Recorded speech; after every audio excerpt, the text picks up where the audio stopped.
Well, it was a big fat 0 points for our three newly promoted teams in Premier League Round 1. Here's my take on Burnley, Sheffield United and Luton's tricky start.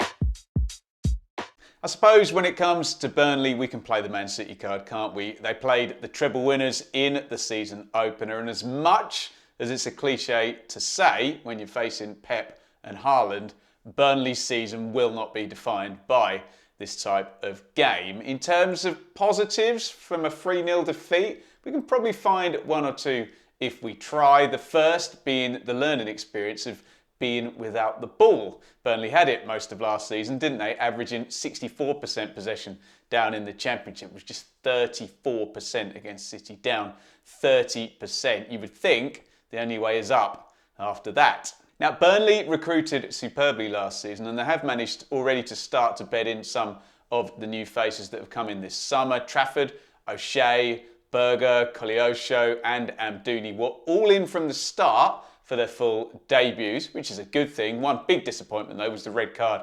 for Anas Zaroury, which I guess will go down as serious foul play, so we're not going to be seeing him for the next few games. Look, it's Man City. It is what it is. It was only 3.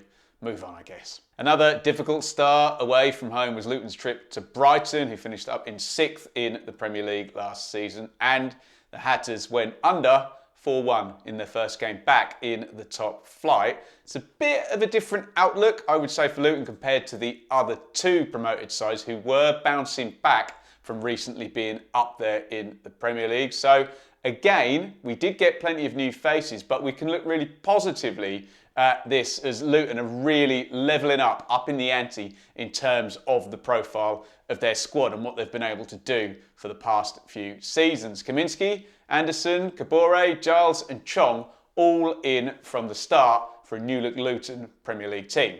Look, let's not sugarcoat it, the numbers aren't great, but Luton certainly did make more chances than their fellow promoted sides this past weekend. I know that doesn't much matter if you're going to shed goals very, very regularly, i.e. 4 per game, but Carlton Morris looking a threat and getting straight off the mark can only be a good thing. Now, don't expect Luton to do this, but promoting teams often fall into the habit of becoming very defensive very quickly, and a fully fit and firing striker should hopefully alleviate that admittedly unlikely scenario. I guess the nicest opening day fixture was probably Sheffield United's. They were at home to Crystal Palace, and although Palace are a Premier League hardened regular, they are below that elite level, which means they do automatically become the sort of side a promoted club might hope to nick the odd point off over the course of the season. It wasn't to be at the Lane, a 1-0 defeat, and again, the numbers don't make good reading, especially from an attacking point of view, with the Blades only having the one shot on target. Trying to be positive, perhaps we can argue this might actually be the weakest team that Sheffield United will put out this season. We did see lots of old, familiar, loyal names starting. Only Traore of the new signings up top was featured. We did, however, see Slimani, Souza and Larouci feature off the bench. We know Trusty and Hamer will also come into the team as and when, with all of that lot hoping to mitigate the loss of Ndiaye and Berger, who have been sold, and really Sheffield United should look stronger as that team develops. So look, no sugarcoating it, is 0 points across the board, and all of a sudden Sheffield United's trip to Forest on Friday starts to look very important in terms of the 3 promoted sides. There's always a bit of needle in that one, and an added extra being that the last meeting between those two sides was that playoff semi-final won by Forest on their way to promotion in 2022. Now, the reason I'm flagging this game is that if Sheffield United were to come away with nothing, then I'm starting to worry about an extremely horrible August for the promoted 3.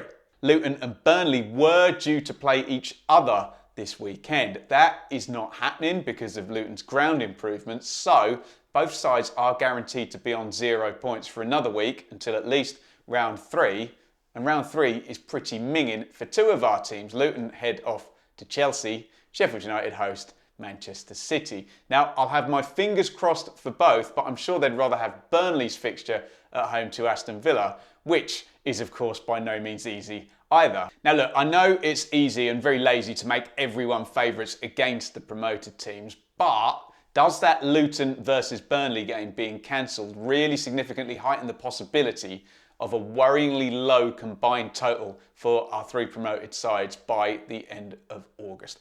I hope not. Let me know what you think down in the comments. When and where are the first points coming from? And do you agree with my potential positives from weekend one for each side? Now, I'm going to try and do better on the channel this season to keep in touch with as many of our dearly departed sides as I can. That obviously includes Fulham, Bournemouth, Forest from 2022, Brentford from 2021, Villa from 2019, as well as Burnley, Luton and Sheffield United. Let us know what type of content you'd like to see Premier League-wise and those teams. And a good start would be to click here, where you can see my pre-season predictions for each and every one of those sides we covered in the Championship, as well as the rest of the clubs, as I lay out my entire final table from 1 to 20.